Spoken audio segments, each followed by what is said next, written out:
In February of 2020, Brian and I were surfing the web and trying to find our Craigslist deals, and we found a great deal on this Hitachi EX270. It's about a 60,000 pound machine. We found it on the Craigslist up in Phoenix, and it was in rough shape, kinda. The glass was busted out. It was missing one of the track pads. The teeth were missing, but they had just replaced them with these brand new ones.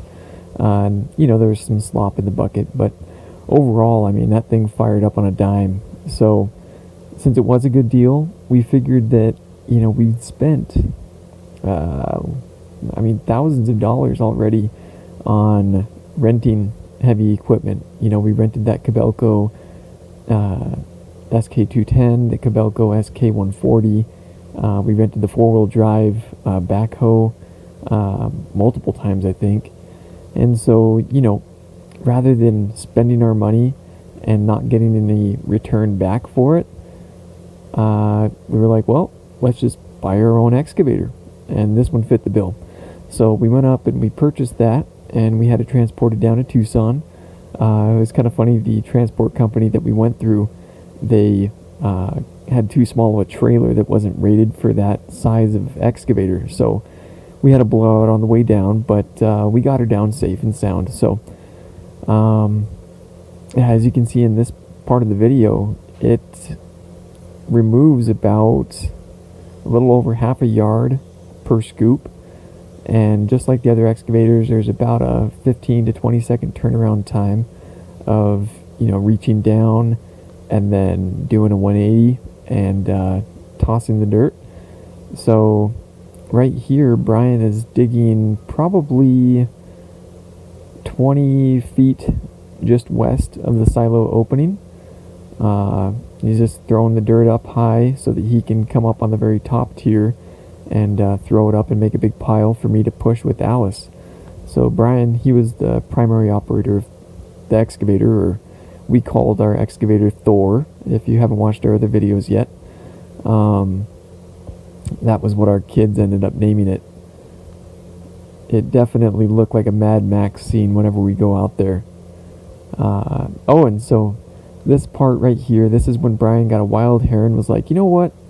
I'm taking a day off of work and I'm going to dig down and get into that missile silo. And so he literally dug straight down and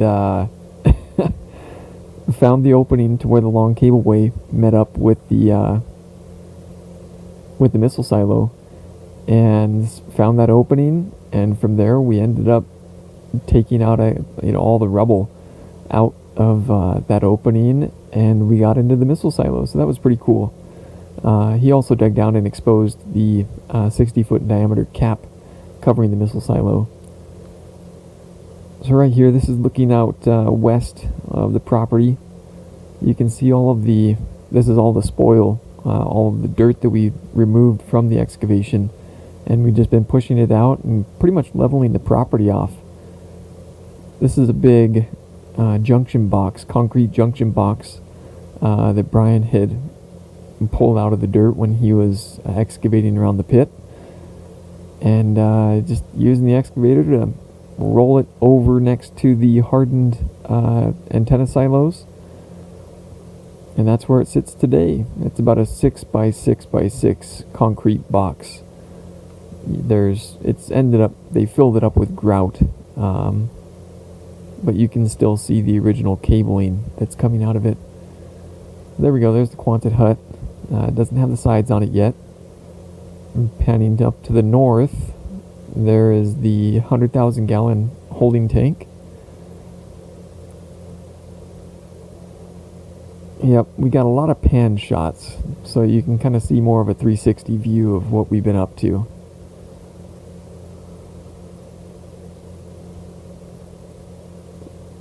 So from the entrance to the excavation all the way down to the entrance going into the launch control center, it's about 300 feet at this point.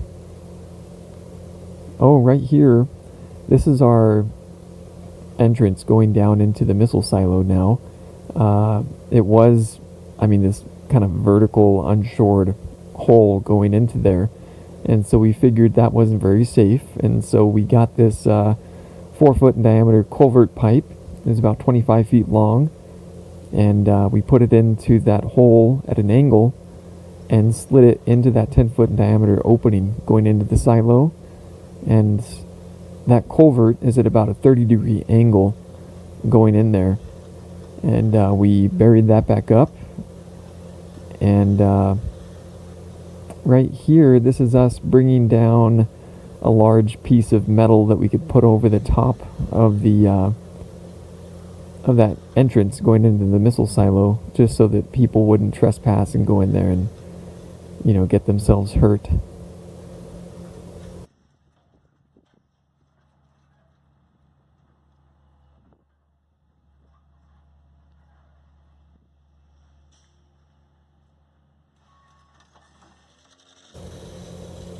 So here we are, just cutting off that culvert pipe so it's flush with the grade of the dirt right there.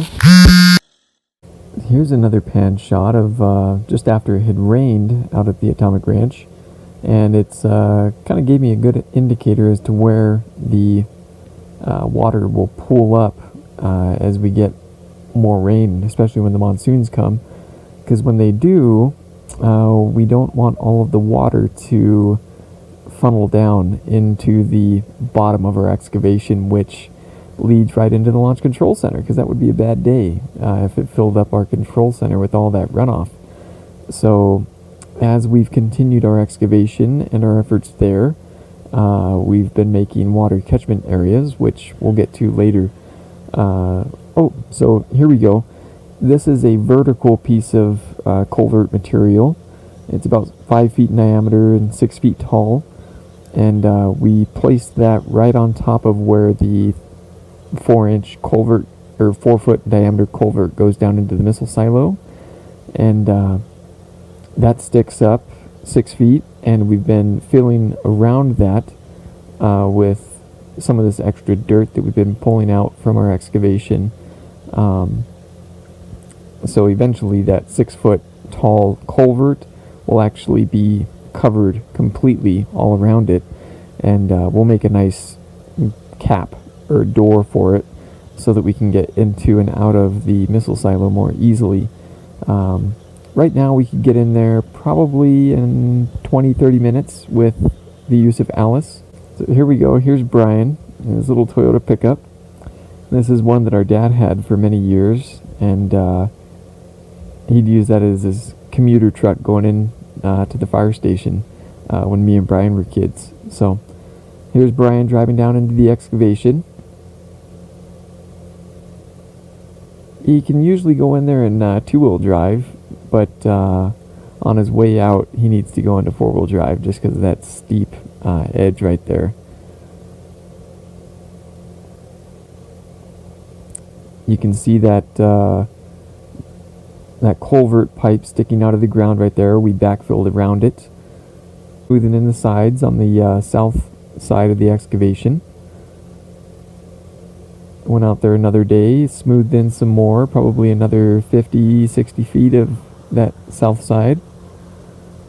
And then I took a stab at the north side right here, started pushing in that lip, and then just drove down with Alice and smoothed out some more. Here's Brian pushing in from the north side. That very top lip on the edge, that was super hard compacted dirt. So I'm glad that Alice was able to push that in for us. I have my kids out there. They were having fun watching Brian going back and forth, doing his thing. There's Alice moving at snail's pace. But you'd stop probably, you'd make sure your bucket was about 10 feet away from the edge of the lip, and then put the bucket down, start to drive forward, and then you would start to angle the bucket teeth down even more so it would start to bite in, and then you take a couple stabs at it right there, push in a little bit at a time, and then once you pushed in enough, then you could just kind of bomb it right off the edge and push down and smooth out that side. Sometimes me and Brian talk about what it would be like to try and do this by hand, and oh my gosh, we are just so grateful that we have some heavy machinery that's done such a good job for us. Alice, we really haven't had very many issues with Alice. When we first got her, we had the radiator rebuilt. It was the original radiator from the mid 1960s. It had a pretty bad leak. Had it rebuilt by a company here in Tucson. They did a great job, but probably a year ago, that thing just rattled apart and it was leaking like a sieve. So we replaced that with a Toyota pickup radiator, and we've just been running that ever since. And during the summer months, it does get a little bit hotter than usual, but right now during the winter, when it's pushing dirt and it's 50, 60 degrees outside, the temperature stays right at about 170. So it's been working great. We've had a couple hydraulic lines fail on us just because they were old, but they've all been pretty easy fixes. So knock on wood, thank goodness nothing worse has happened. But yeah, we're planning on keeping Alice at the property just because it's been such a useful machine.